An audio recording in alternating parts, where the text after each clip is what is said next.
buenos días a toda la audiencia de Ciudad al Aire, Unidos por Cali. Bueno, hoy tenemos un gran debate de opinión sobre temas de actualidad que tienen que ver con la democracia colombiana. Hemos invitado a un miembro de la Unidad Nacional, al doctor Juan Carlos Martínez, y a un miembro de la oposición, el doctor Wilson Arias. Bueno, empecemos por la Unidad Nacional. Doctor Juan Carlos Martínez, ¿ha perdido la gobernabilidad el establecimiento colombiano? Gobierno, justicia, legislativo, el Congreso, ha perdido legitimidad, los gremios, empresarios. ¿Qué hacer para que Colombia recupere de parte de los colombianos esa institucionalidad? Yo, como miembro de la Comisión de Paz y como copresidente de la misma, creo que a pesar de las noticias no gratas a veces o que no interpretamos de la mejor manera en primera instancia, yo sigo apostándole a que el proceso de paz salga adelante, que se haya logrado un primer acuerdo en el tema agrario que comprometa al gobierno a la creación de un fondo de tierras, se comprometa al gobierno con la creación de una jurisdicción agraria. Me parece que son los elementos que en el mediano plazo pueden sacar al país adelante, independientemente de quién sea el presidente en los próximos 4 años, independientemente de la crisis que estamos viviendo, porque nada nos ganaríamos resolviendo una crisis para 2 o 3 meses y 6 meses estar igual. Creo que lo que se merece este país, las nuevas generaciones, es una Colombia distinta y se está construyendo de alguna manera en ese acuerdo que desafortunadamente el gobierno de pronto le ha faltado socializarlo más. Comparto con Juan Carlos que deben ser asuntos como de largo aliento, ¿no? El tema de pensar siempre en mi taca, en la tacañería propia de las realidades inmediatistas, no va a resolverlo. Pero disiento en cuanto a que esto esté, digamos, en líneas de La Habana, y no porque no sea amigo del proceso de paz. Soy fervoroso defensor del proceso de paz, pero lo que veo en La Habana es una urgencia del país de salir de miles de fusiles y el derramamiento de sangre. Sin embargo, fíjese usted, en La Habana se ha pactado, pero el paro es a posteriori a La Habana y tiene consignas, si se quiere, distintas a la de La Habana. Uno puede pensar, si lo que firmaron en La Habana es lo que conocimos, pues el tema del TLC, por ejemplo, sigue estando pendiente en La Habana, pero presente permanentemente en la calle. Es decir, la grandísima movilización que se presenta es un rechazo al TLC, es una reclamación por salvaguardas, es una reclamación por accesibilidad a determinadas importaciones y a proteccionismos en relación con algunos de los productos básicos de los colombianos. En fin, es el tema de fertilizantes. Lo que quiero decir es que una cosa es el movimiento social palpitante en Colombia y otra el debate de La Habana, y esto no es ni bueno ni malo. En cierta medida, eso le da cierto margen de maniobra a La Habana. ¿Qué hacer para mejorar ese modelo económico colombiano de alta desigualdad social, de desequilibrio social y sobre todo de faltas de oportunidades? Para mí el tema más grave es la educación. Doctor Juan Carlos. En el tema de educación, justo un foro importantísimo de un importante diario económico esta semana, y se criticaba cómo con expertos internacionales que vinieron, cómo con la educación que tenemos no vamos a sacar el país adelante.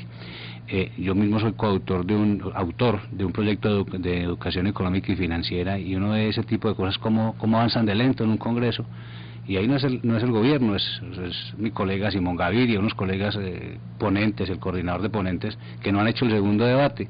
Entonces, si hay ideas importantes de colegas para mejorar la educación en el país, pero avanza a tan paso lento en el gobierno, por supuesto, en el Congreso, por supuesto que no vamos a tener resultados en el corto plazo. Ahora, frente a lo económico y a las encuestas, pues yo veo mucho énfasis en las encuestas, tal vez porque el presidente Santos es amigo de estarlas escuchando, pero el tema del desempleo, por ejemplo, las cifras son innegables, se ha disminuido el desempleo constantemente mes a mes en este gobierno. En el tema de paso, en el tema agrario, este es un partido nuevo, nosotros tenemos una situación que heredamos del bipartidismo, y los últimos 50 años la deuda que tenemos con los campesinos es muy grande. Pues el partido de la U tiene la opción de decir que este proceso de paz se está construyendo en este gobierno, el gobierno del partido de la U.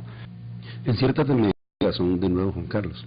Esto no es un asunto del partido, esto es un asunto latinoamericano además, es decir, la desigualdad social, la falta de conexión de los partidos con las realidades ha explicado que hayan cambios estructurales, cambios muy importantes en América Latina. En ese sentido comparto, digamos, el reclamo de Juan Carlos. Esto no es un asunto del naciente partido de la U.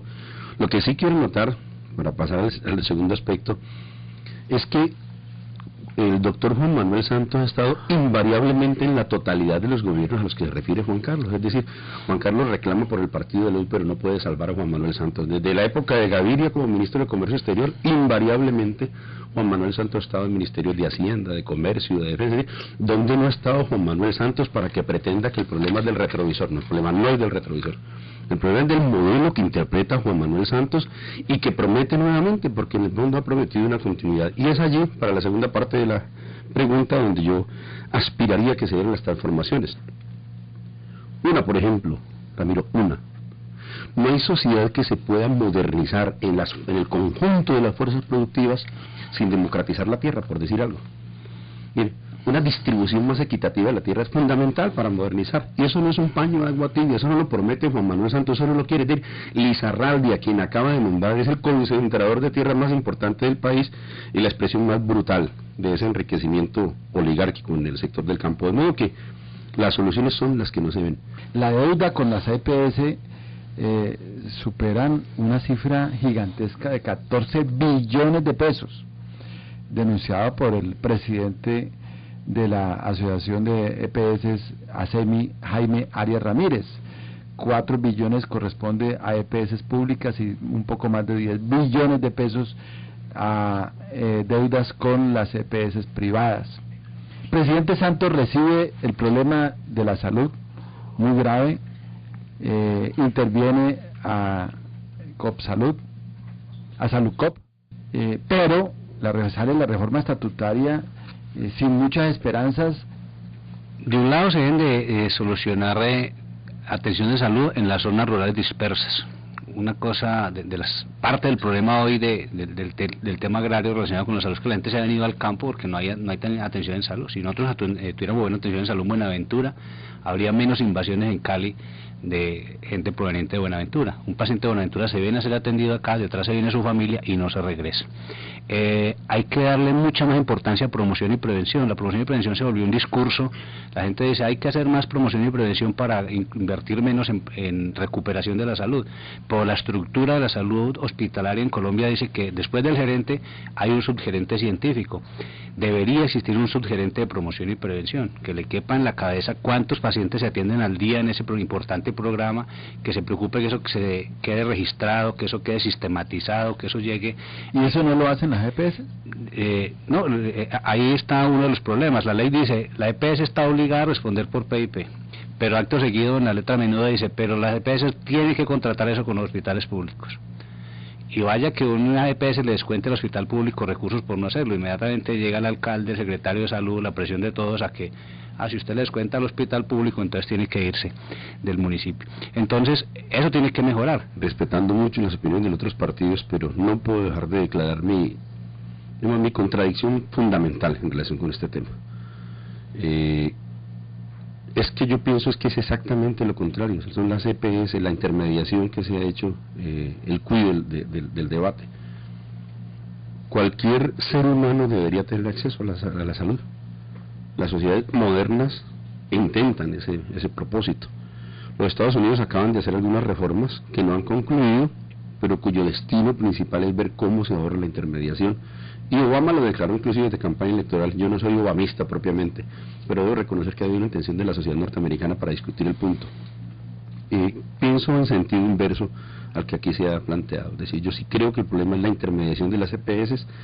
Pienso que han sido una mata de corrupción impresionante. No creo que haya que acabar las EPS públicas. En principio son las que creo que hay que defender y deben ser objeto de todo tipo de intervención y de reclamos de transparencia por parte de la sociedad en su conjunto, pero precisamente creo que si en un lugar debe funcionar el Estado de manera adecuada a partir de la intervención, de la prestación del servicio público, de la función pública del Estado, es precisamente en la salud, de modo que atribuyo, no el único problema, desde luego, comparto lo que aquí se ha señalado, Digamos, hay aspectos que tienen que ver con una especie de segmentación del mercado, hay zonas de difícil acceso, hay partes en las cuales la calidad es mucho más precaria, donde se requiere una mayor inversión per cápita, por decirlo de alguna manera. Tantos recursos tienen las EPS que logran cooptar buena parte del gobierno. ¿Cuántos servidores públicos no han pasado por consultorías, no tienen una puerta giratoria puesta entre las EPS y el gobierno, y en buena parte del Congreso de la República? De modo que lo que hay que hacer es una denuncia de esos hechos y una intervención inmediata de las EPS. Bueno, derecho a réplica, doctor Juan Carlos Martínez. En una reciente publicación se señalaban los 10 casos más grandes de corrupción. Se planteaba el primero, Saludco. Por culpa de enfocar mal el tema de Saludco, se hizo la reforma a la ley, la 1122, diciendo que hay que controlar la integración vertical en un 30%.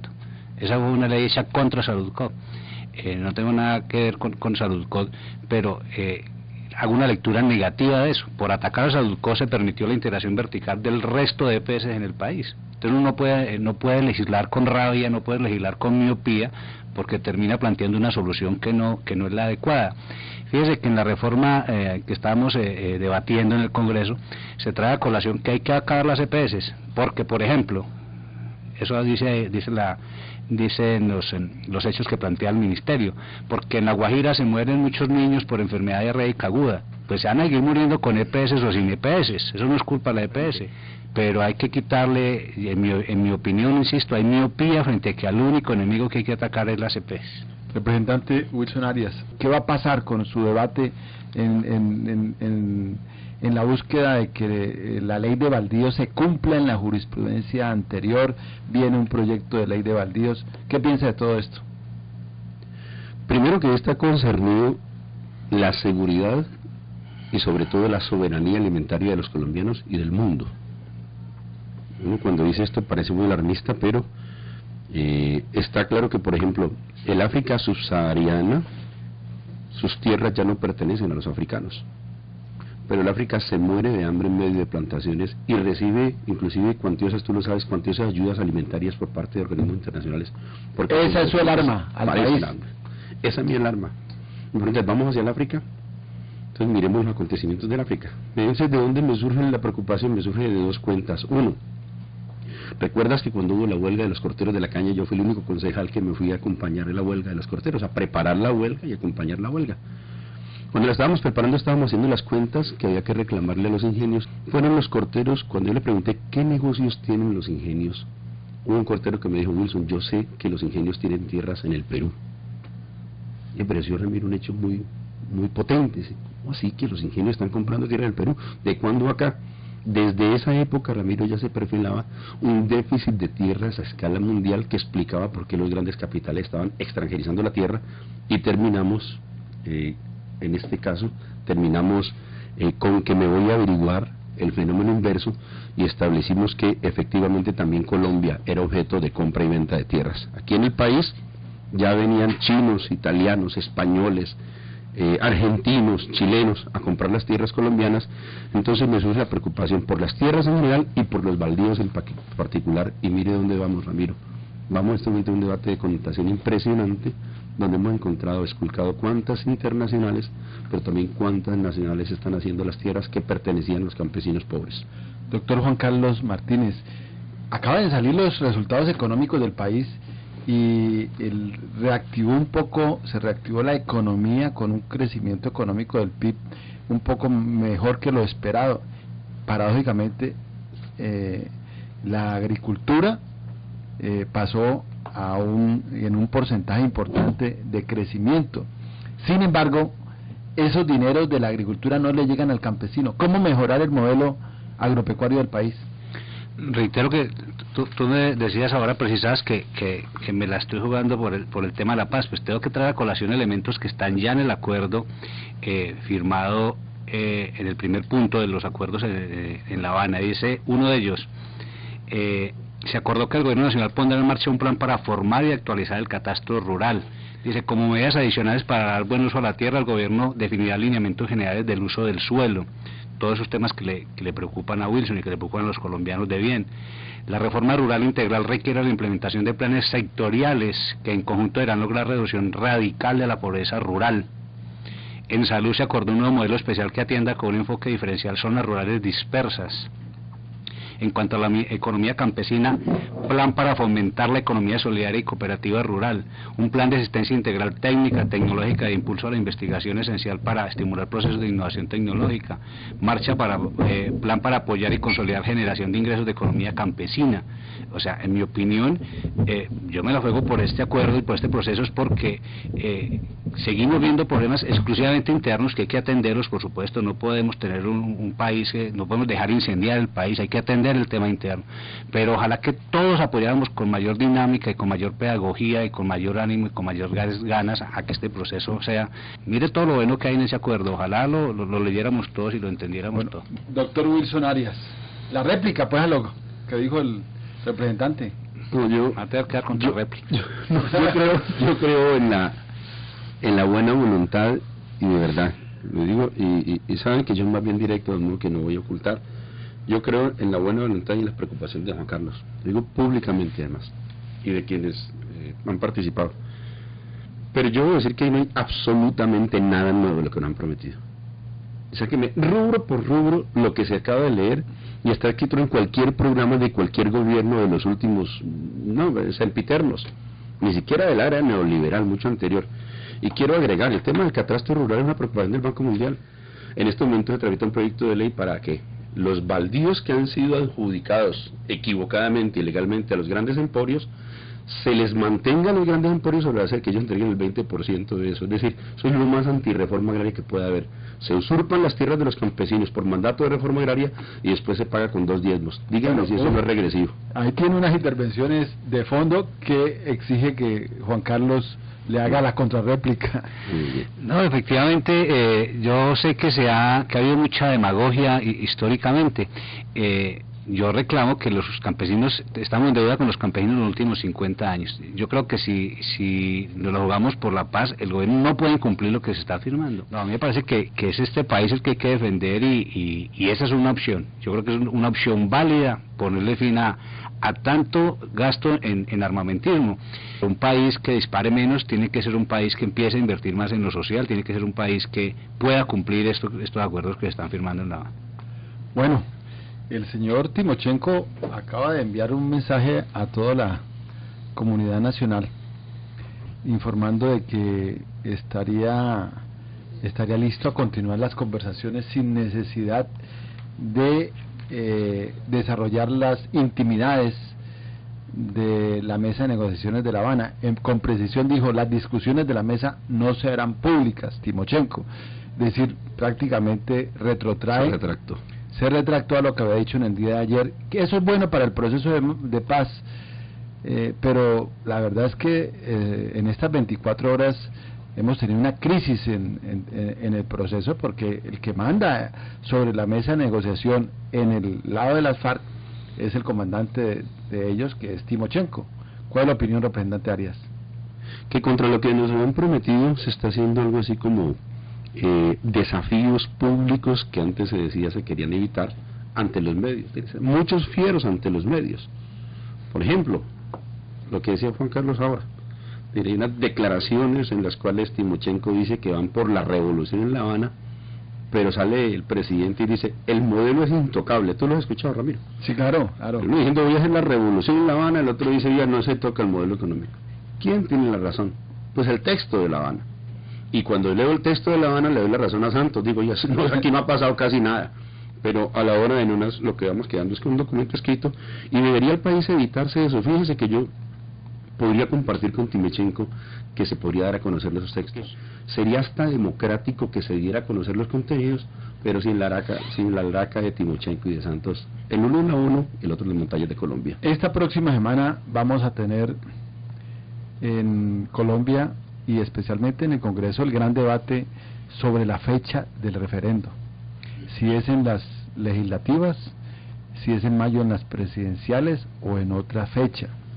Sin embargo, estaría condicionado, como es obvio, según lo ha dicho el ponente Prada, a que el proceso de paz se firme antes de esa fecha. Obviamente las FARC están rechazando ese proceso de referendo en el sentido de que de que para ellos no hay tiempo ni lugar, es decir, un año es poquito para ellos. ¿Cómo analiza todo esto para esta semana, doctor Juan Carlos Martínez, alrededor de la decisión de las plenarias de Senado y Cámara sobre el referendo? En primera instancia yo hago una muy buena lectura de que el presidente haya planteado el referendo. Yo planteo que es una manera de anticiparse a lo que pueda suceder. ¿Qué pasa si no hay acuerdo? Si se levantan los negociadores de la mesa, pues quedó una ley que no se aplica, no perdimos nada. ¿Qué pasa si en el acuerdo se dice que no es referendo la manera de refrendar lo acordado, sino que es Asamblea Nacional Constituyente? Quedó la ley y no se aplica.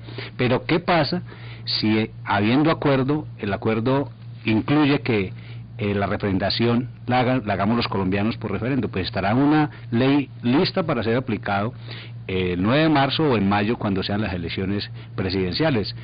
El presidente no está pasando por un buen momento en las encuestas, entonces pues al caído caerle. Entonces la gente dice, no, pues es que mire cómo es de torpe con eso. Si no lo hubiera hecho, en mi opinión, si en enero o febrero tenemos acuerdo, que yo creo que va a haber acuerdo, y no hay referendo, no hay una ley que permita desarrollar la refrendación, entonces malo también para el presidente. ¿Por qué no previó lo que iba a pasar si usted está manejando las negociaciones? Según eso, es imposible que el referendo sea en marzo, porque si va uno apenas, entonces marzo es una fecha excesivamente corta. Claro, es posible, pero yo no sé si eso se puede medir por unidad de tiempo, digamos, si la velocidad tenga que ser que porque llevamos 13 meses y en 13 meses solo se ha acordado uno, nos falta 13 por 5, 65, no puede medirse de esa manera. Se acordó en mi opinión, el más difícil de acordar era el tema agrario, está en el segundo más complejo, que es en el tema de participación política, están por venir el tema de víctimas, el tema de sustitución de cultivos ilícitos. Yo opino que esos temas van a avanzar de manera adecuada.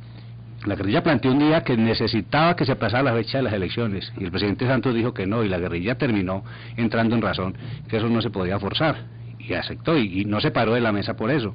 La guerrilla quiere que sea asamblea constituyente, sin embargo ha dicho que no es una condición para pararse de la mesa, y ese será el último punto seguramente que tendrá que desarrollar. Wilson, referendo y tiempos. En primer lugar, no soy tan cándido como para pretender que van a estar de acuerdo, ni más faltaba. De suyo entiendo que se trata de una contradicción principal que se tiene. De paso, extrañamente, en esa contradicción tan principal, termina Piedad Córdoba pidiendo prórroga para el gobierno de Santos. De paso, extrañamente, Iván Márquez dice que va a aclarar y jamás lo aclara completamente. De paso, llaman a Catatumbo para que nos explique cómo es la de la prórroga de Santos y nunca nos lo dijo exactamente. Pero no fuimos nosotros, fue el presidente el que prometió que no haría alaracas. El presidente dijo, me lo llevo para La Habana, esto está por fuera de los medios, voy a blindarlo de modo que no hagamos estos aspavientos permanentemente. Dice él que para rectificar procesos anteriores, pero se lo llevan para La Habana y lo primero que hace es salir de manera oportunista en la ONU a presentar unos términos que no ha concertado con la FARC y que iban a producir de luego una reacción en Timochenko. Es decir, lo otro que es de esperar es que si Santos le hace fieros a Timochenko, pues Timochenko le responda con los fieros, de modo que era absolutamente previsible la crisis a la que estamos asistiendo. Eso en cuanto al tema del dominio público del debate. En cuanto al tema del contenido democrático, lo que yo reclamo es lo democrático no es, como dice Juan Carlos, que se fije una fecha anterior o posterior, más aún le agrego. Si es así, si las vicisitudes son tan grandes, me parece una grandísima irresponsabilidad de la unidad nacional que esté precipitando esa fecha exactamente. Y como a santo de que tenemos que aceptar los restantes mortales de este país, que la unidad nacional nos precipite un acontecimiento que por lo demás está previsto con canon constitucional. Es que la Constitución la que niega la posibilidad de que coincida un referendo con otras elecciones, y eso es absolutamente democrático. Es decir, para el ABC de la democracia está meridianamente establecido que no es lo mismo convocar a un referendo con participación electoral, entre otras cosas, porque esa sí podría ser la forma en la cual Santos se haga. O sea que usted cree que falta de sus en la revisión de la constitucionalidad del referendo cae en la Corte Constitucional. Es posible que caiga, pero lo que por ahora discuto es la conveniencia. Pero es posible que caiga, Ramiro. No quiero entrar en una especulación que tiene que ir de orden de corte, pero no es, en mi opinión, democrático que se pretenda hacer coincidir, y mucho menos aún cuando no conocemos como aquí se reconoce el contenido. Doctor Juan Carlos Martínez Gutiérrez, usted es calificado como uno de los dirigentes más importantes de Juan Manuel Santos en el Valle del Cauca, santista. El marco jurídico para la paz, de conformidad a la revisión constitucional que hizo la Corte, determinó que no podrá haber impunidad que se cumple el Estatuto de Roma. Si eso es así, no habrá paz. ¿Cómo analiza usted esto? Es un tema muy importante que tiene que dar para un gran debate nacional todavía. Yo también estoy en contra de la impunidad, pero repito que en esa mesa se deben traer a colación todos los temas. Yo no sé si nosotros queremos una paz y un futuro para nuestros hijos mejor en el corto plazo o en el largo plazo. ¿Cuántos años nos vamos a demorar para procesar a 7.000, 8.000 o 10.000 desmovilizados? ¿Cuánto nos cuesta eso con un aparato judicial como el nuestro, tan lento ahora, que apenas está dándole el gobierno los elementos para modificar la fiscalía, para modificar la defensoría del pueblo? Yo no lo descarto de entrada. Habrá que buscar la forma. Parte de lo que el presidente Santos dijo en la ONU es eso, es, hombre, el mundo entero acompáñenos. De eso no hay experiencias. Nosotros estamos viviendo un proceso novedoso donde no hay expertos, o sea, uno no pudiera decir que en tal parte se hizo de manera perfecta y así fue. Cuando el referendo se trae aquí a colación que preferible que sea en una jornada electoral, es porque ya se debió en Centroamérica. En Centroamérica se convocó un referendo y fueron el 20% de las personas a votar. Por supuesto que 20% no da para modificar la Constitución. Eso sería más frustrante. Ahora, Wilson y otros colombianos es posible que estén ya en desacuerdo con el texto que se ha avanzado de acuerdo. Pero es que no, ya quisiera yo dictarles allá que debe incluir el acuerdo. No es un acuerdo entre la guerrilla y el gobierno colombiano. Y es a lo que ellos acuerden lo que tenemos que atenernos. Les pido el inmenso favor que pasemos a la parte política y que juguemos ping-pong. Preguntas de 30 segundos y respuestas de 30 segundos. Doctor Wilson, lo bueno de Juan Manuel Santos.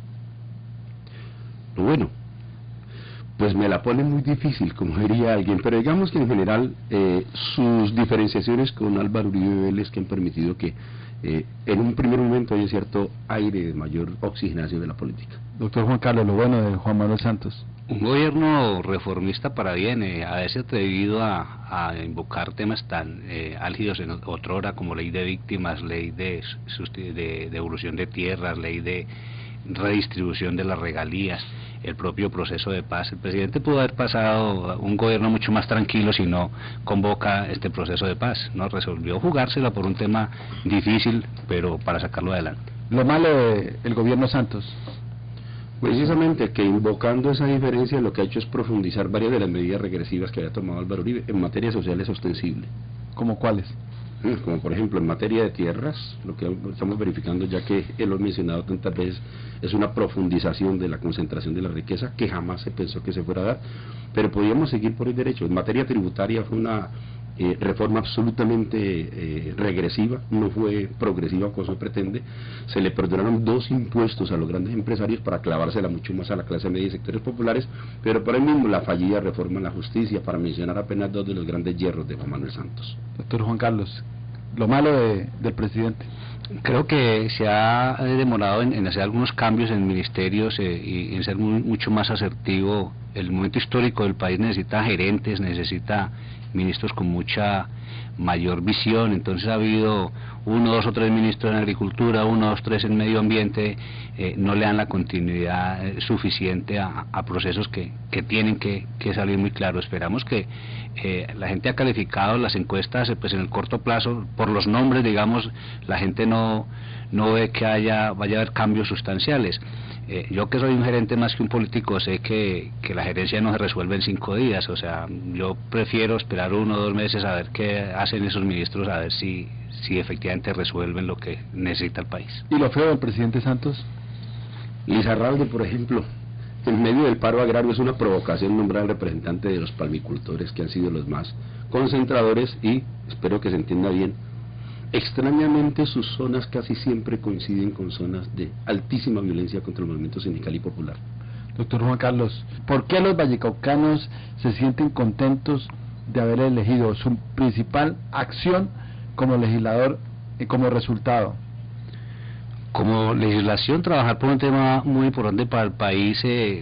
Los colombianos y los vallecaucanos en particular tenemos, de cada 4 familias vallecaucanas, una familia tiene experiencia migratoria.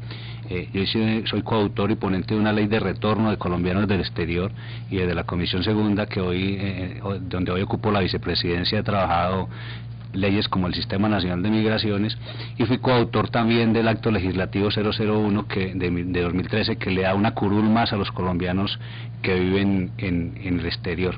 Y en un medio difícil, el medio político no es fácil, y menos para quien apenas irrumpe en él. Hoy ocupar la vicepresidencia de la Comisión Segunda, la copresidencia de la Comisión de Paz, hacer parte de la Comisión Asesora de Relaciones Exteriores, son espacios que me he ganado a pulso, son espacios que me permiten hoy mirar a los vallecaucanos de frente a la cara y decir: yo le he cumplido a los vallecaucanos, y por eso vuelvo a intentar llegar a la Cámara de Representantes. Wilson Arias, no es difícil calificarlo bajo un debate o unas propuestas de ley, pero usted personalmente, ¿en qué concentra su actividad legislativa como resultados?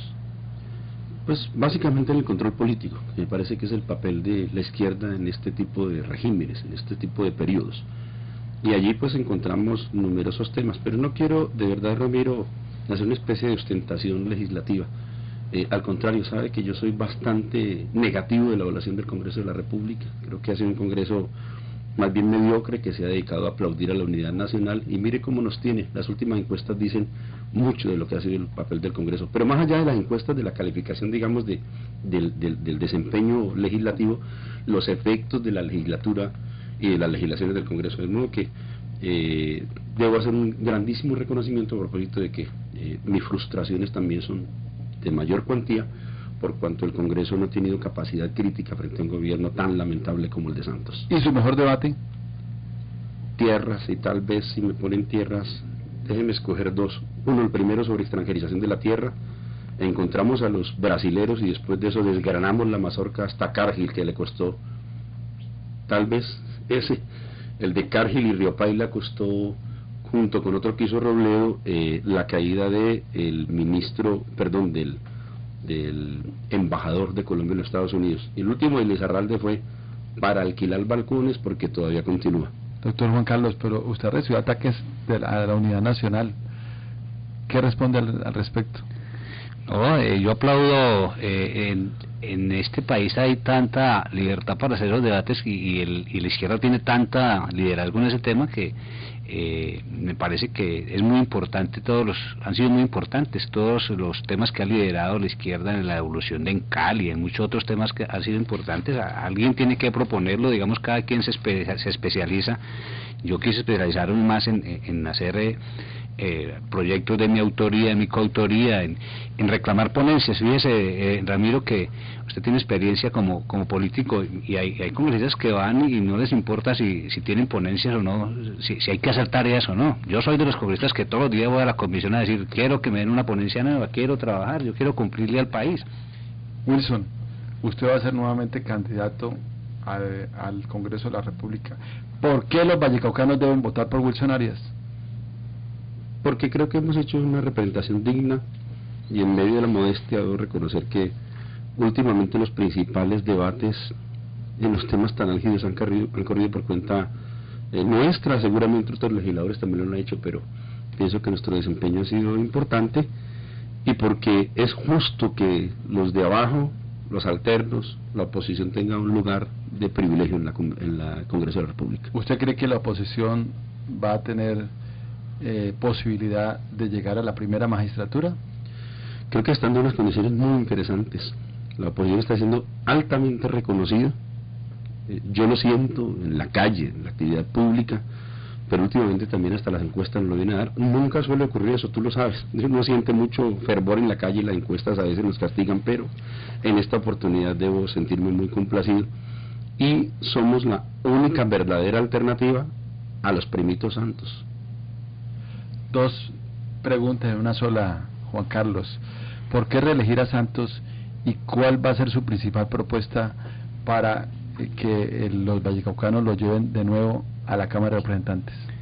Creo que Santos es el presidente que mejor cumpliría lo acordado en La Habana, y sería prenda de garantía que esos elementos traídos a colación hasta ahora, que en mi opinión cambiaría en el país, necesitan, es un garante de que lo acordado en La Habana se va a cumplir. En el caso mío, yo lo que presenté hace 3 años, 4 años a los vallecaucanos era sencillamente una hoja de vida de un hombre que se ha dedicado a estudiar, a tener 6 títulos de educación superior, una experiencia interesante en la empresa privada, pero que hoy, ya reitero, tengo elementos para mostrarle a los vallecaucanos que le he cumplido, a los 21.000 vallecaucanos que me eligieron, pero no solo a ellos, sino a otros demás vallecaucanos, que los represento dignamente, que hago la tarea, que nunca falto a los eventos donde hay que estar defendiendo el Valle del Cauca, como lo estamos haciendo ahora en el tema presupuestal, por ejemplo, donde volvemos a perder frente a otros departamentos, y por eso con esa formación y con esa experiencia que cada día he adquirido, y que gracias a usted por reconocerme, lo que la opinión pública así lo ha empezado a manifestar, pues son esos los elementos que de nuevo le planteo a los vallecaucanos para volver a la Cámara de Representantes. Wilson, su mensaje final a los vallecaucanos. Que si siguen, que esto siga como viene, vote por los mismos.